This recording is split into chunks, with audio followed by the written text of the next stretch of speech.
The Walk.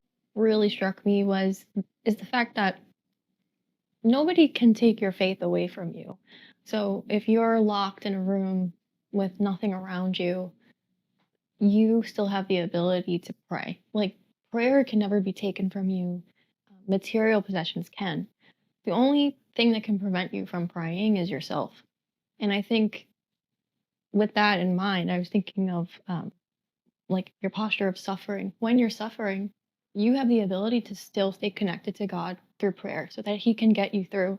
Um, and I think while you're suffering, I know a lot of people, myself included, it's easy to get frustrated, it's easy to get angry, to question. Um, and just to jump ahead really quickly, I love when God responds to Job's questionings. He answers with Himself. So God answers him with a bunch of questions that are beautiful to contemplate in and of itself. But through his reply, God is replying with himself. He is the answer.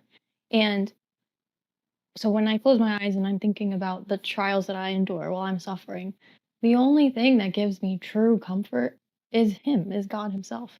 And when his friends come, the friends are interesting characters, by the way. They sit with him for some time and they're sitting with him in silence. And I feel like that was where they were doing well. They just were, sharing the presence with him. Like, we're just going to sit here with you.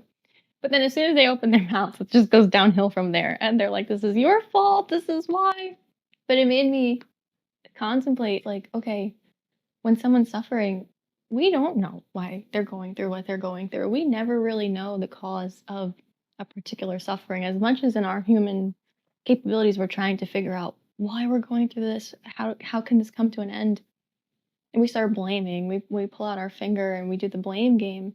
And I think like his friends, they really poured the salt in the wound because God himself said Job is a righteous man.